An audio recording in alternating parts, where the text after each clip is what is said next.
The heartbeat of any firehouse across the city of New York is the kitchen table.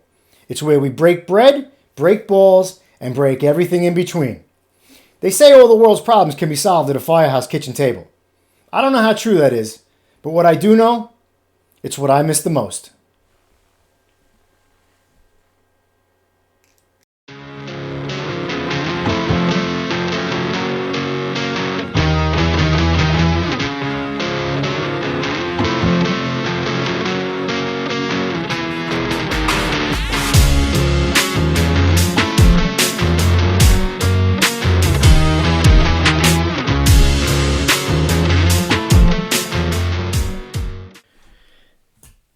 Hello, everybody, and welcome back to the Kitchen Table, episode 4. Like I said, I'm naming these episodes 1, 2, 3, 4. Maybe there'll be 100, hopefully more. We'll see what happens. Build the show, build the community. It's a podcast from a fireman for first responders, civilians who have struggled with mental health issues, and I'll tell stories how I dealt with mental health. Depression, sadness, anger, you name it.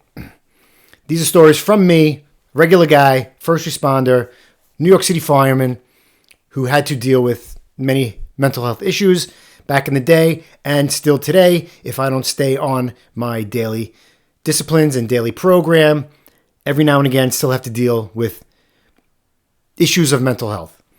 Everybody gets sad, everybody gets depressed, everybody gets angry. But if you stay on that path, if you get a good discipline, if you get a good program, if you wake up early, get to the gym, eat healthy, do your tasks, accomplish your task, go to work, be present for your family, start stripping away vices, the bad negative shit like drinking too much. If you're doing drugs, start stripping that shit away. If you gamble, start stripping that shit away and you will start feeling better. But most importantly, if you're hurting and you're not talking to anybody, reach the fuck out. Reach out for somebody. Give them a call. Talk to them. It's what helps me the most. The kitchen table at the firehouse helped me the most.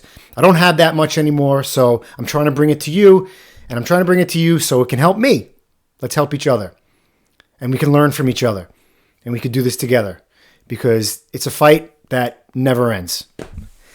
So I had a freaking eye exam today. See, I got my glasses on and all that said was, I can't see far away and I can't see fucking up close either.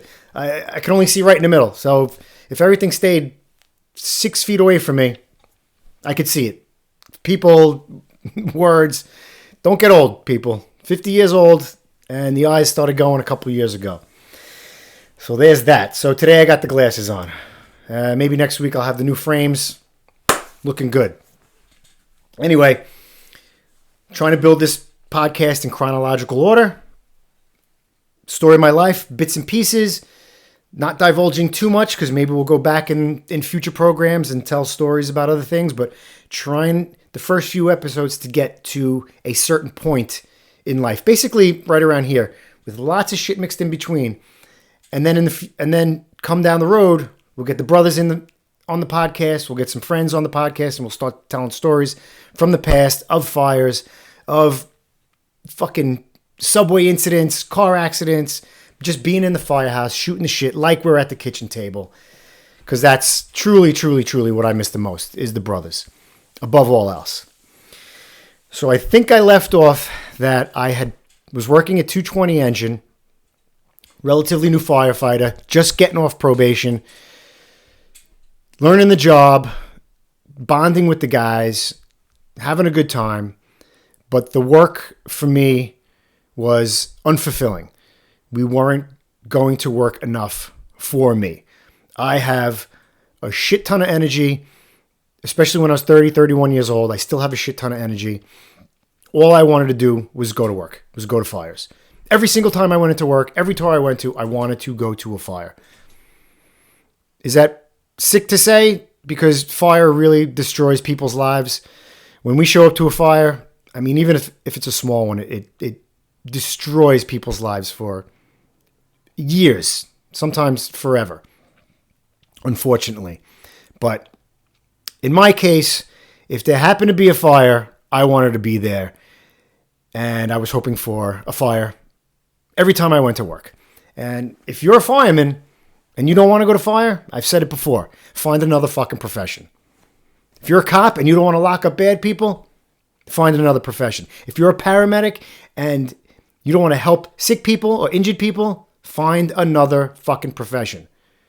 If you're in the military and you don't want to defend the country, find another fucking country. How about that? Anyway, so I'm in 220 engine, unfulfilled, loving the guys, but unfulfilled with the work. In the process of planning a wedding, moving upstate New York, I wanted to get closer to the north end of Manhattan. I wanted to go to work. So I chose to put a transfer in for the 16th Battalion, specifically 59 engine, and that's on 133rd Street in Harlem. 59 engine, 30 truck, the Harlem Zoo. So this is where I fucked up. My fuck up, nobody else's. When you want to transfer to another firehouse, traditionally, you go to that firehouse with cakes in hand, cigars, gifts, basically. You knock on the door, you talk to the senior men, you see the firehouse, you ask them if you can transfer there, you ask the captain if you can transfer there. It's really their decision when they meet you if they want you there or not. That is traditionally what you do. I didn't do that. I fucked up big time. Not because I didn't know that, which is even worse, but here's the story. The story is I was in 220 and a guy I know said, put your paper in. There's an order coming out, a transfer order. There's an order coming out real soon. Put your paper in. When's your next tour? I was like, tomorrow. He's like, put your paper in tomorrow. I go, but I got to go up to the firehouse and see these guys. He was like, there'll be time for that. Just get your paper in because the order is coming out. I was like, all right. Me being naive, thinking I had plenty of time to go visit these companies in the 16th Battalion. The 16th Battalion is rich in tradition. Gentlemen firemen, very, very busy companies in Harlem and the South Bronx. I mean, just the premier battalion for me in my eyes. Anyway, there were a couple guys in my firehouse at the time who had their paper in for years, different companies. I figured I had a fucking year before I would get transferred. I didn't think anything of it. I go into work. I even asked one guy at work who had his paper in for that battalion. Hey, man, I'm going to put in for this battalion. Is that okay? He was like, yeah, man, don't worry about it. It's going to be a while anyway. I go, all right. Get the paper signed. Put the paper in. Do my set. I go home. The next day, I get a phone call at home. Congratulations, from one of the senior guys in the truck. And I go, congratulations for what? He goes, you got transferred, you fucking idiot. I went, oh, shit. I'm on the transfer order for 59 engine. Nobody there has ever met me. None of the guys knew I was coming.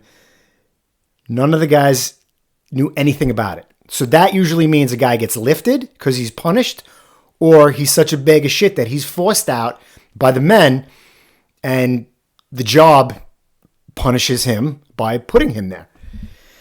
And I just went, oh, fuck, man. So I immediately buy some cakes, I buy some cigars, and I drive up to Harlem, 133rd Street, shitting my pants because I know that I completely fucked up that tradition. My fault, no one else's. I take the blame for it. I thought I had more time. Stupid, naive, idiot, imbecile, fucking made me look like a complete bag of shit. I didn't know what to say. I went there with my cakes, my head in my hand, and I apologized profusely. I didn't know what to say. They were not very welcoming. It was very, very cold and very, very difficult. First day, second day, third day, fourth month, fifth month, sixth month, first year and a half, up to my second year. It was absolutely brutal. These guys did not want me. They didn't trust me. They didn't know me. They felt like maybe I jumped a bunch of people who might have wanted to come there, although I didn't know anybody. And I constantly kept my mouth shut, said I was sorry, did what I had to do, keep my head down. Good thing I was just off probation because I was still in like probie mode, and I just went right back into probie mode.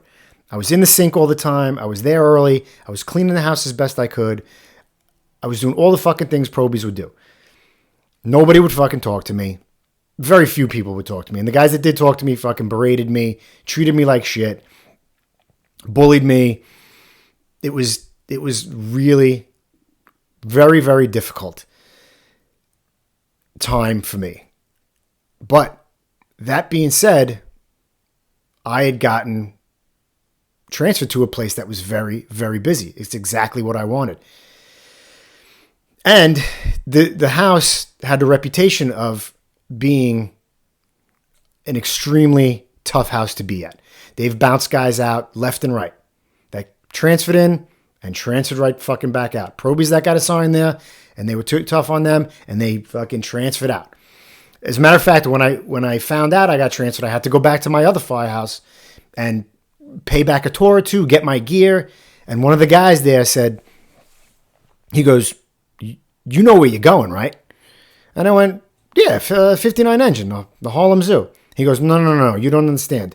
Do you have any idea what the reputation of that house is?" And I went, "No, it's a firehouse. How different can it be from this firehouse? It's the guys. We're gonna have fun, you know." He goes, No. He goes, "That is one of the toughest houses on the job to be at. Not just for fires, not just for work, but for the guys that are there. They treat other guys not very nice until even when you prove yourself. It's a fucking tough place to work, man. Very, very tough. Plenty of guys came in before me and bounced. And believe it or not, plenty of guys came in after me and bounced. But here I was. I was where I wanted to be. I was in a place I wanted to be at. We were going to work. I was catching fire. But I was all on my own. No one would fucking talk to me. No one would teach me anything. I had to figure shit out on my own. A few guys would show me things here and there because they had to. They didn't want to. They had to. Nobody wanted to be associated with me. I had fucked up. I needed to keep my head down, my mouth shut, and take my penance like a man. And just say, fucking, okay, I'll do it. I would step up constantly to show that I wanted to be there. I would be in the sink constantly. I'd learn the rig. I'd learn the fucking job. I would do everything. I would pick up tours for guys, even though sometimes they wouldn't pay you back. All sorts of shit. So this is going on, I don't know, fucking a long time. They made a door for me that was about, I'm a little guy. I'm about 5'5", 155, 160 pounds, fucking on a good day. They made a door for me that was about 4 feet tall, right? Painted it red, put it by the front door. They said Delaney's door on it. And in big white letters, it said exit. And they put it right by the front door. Every day I had to walk out of that firehouse, I had to see that door. And I knew that those guys didn't want me to fucking come back. So I just, as hard as it was for me, as mentally fucking tough that was for me, I was coming from a house where the love was there, where I was accepted, where I was wanted, where we were together. It was great. People, the guys wanted me there. I felt love. To here, where it was the complete opposite. The guys didn't accept me right away. The guys didn't love me right away. The guys didn't trust me. The guys didn't know me. They didn't want me there. They wanted me out, and they made it their mission to fucking push me until I left that house. Until I put my paper back in and tucked my tail between my legs and split. And I dug my fucking heels in because I'm a stubborn fucking bastard. Was it the right thing to do? In the end, absolutely. Because I'm proud of where I was. I'm proud of where I came from. I'm proud of the work that we did. I'm proud that we were a tough house.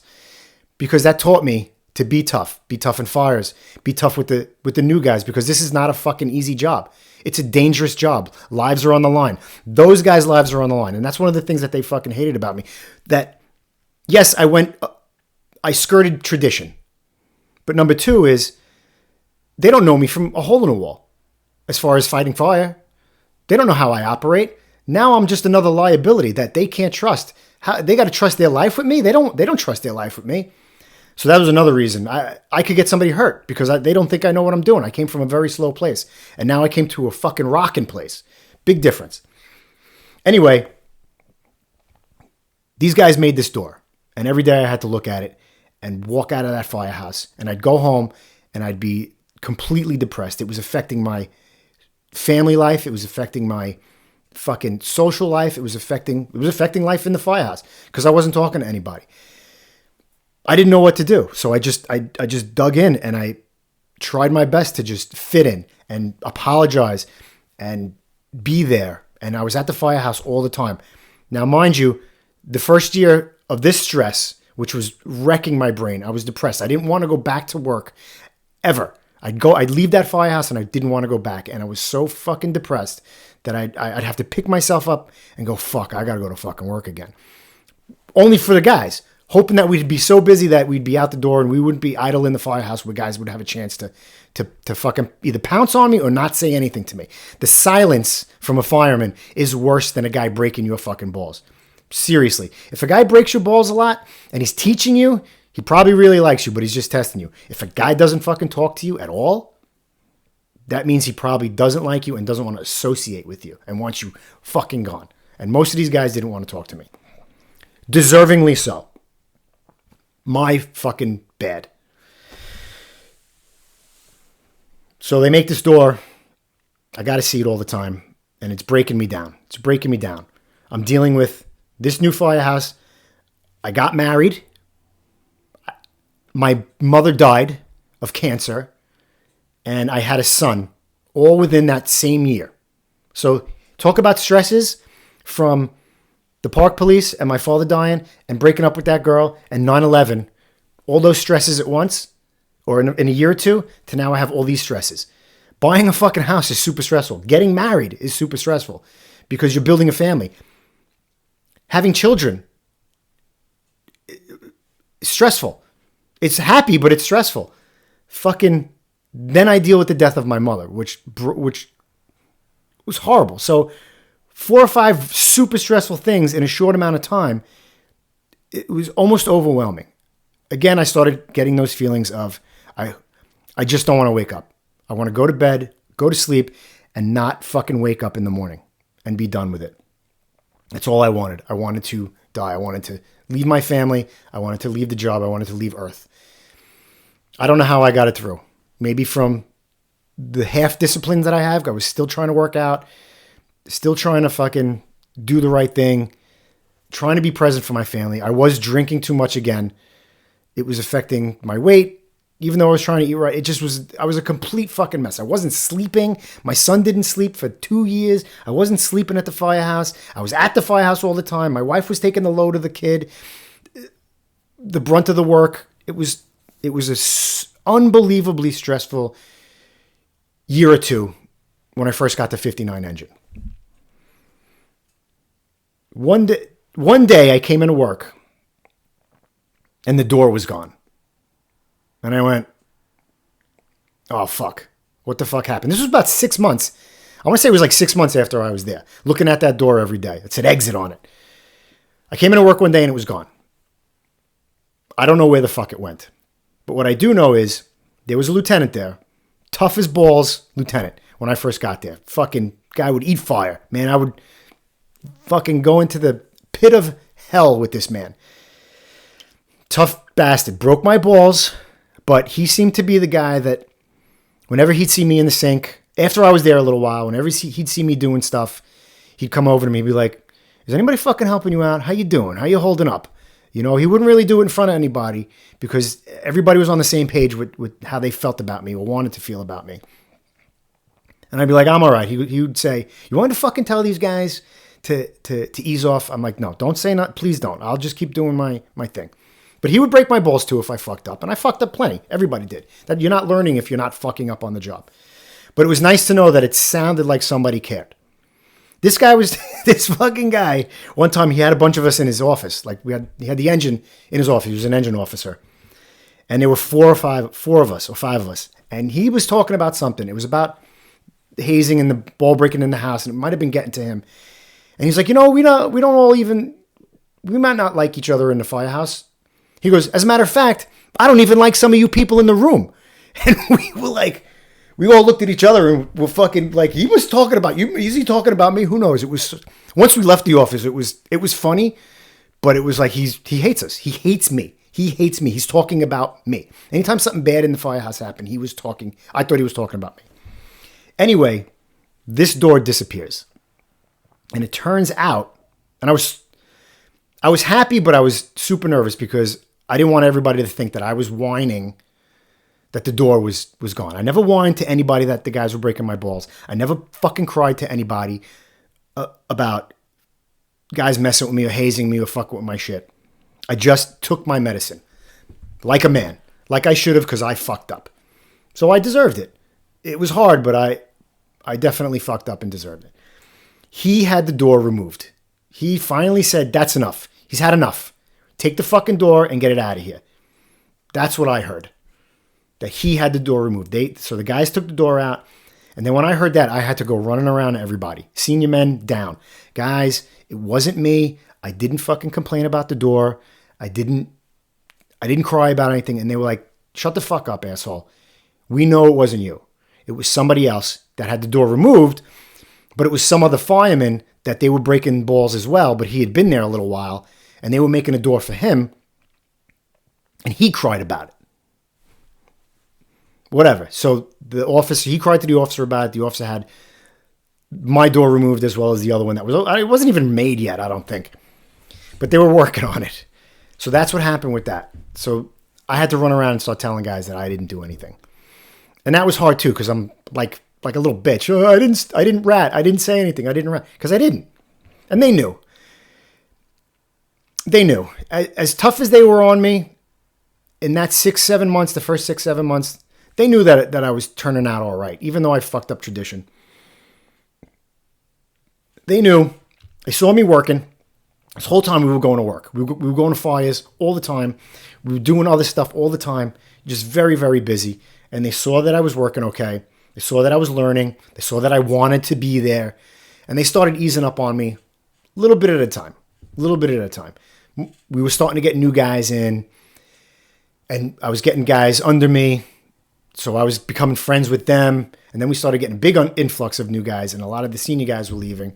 So everybody that came in, I was really making friends with. And then the guys who were there a little while still break my balls. But it changed. It started changing a little bit. It wasn't as rough. A new guy would come in and they would switch to him for a couple of weeks. And when they got bored of that, they would switch back to me.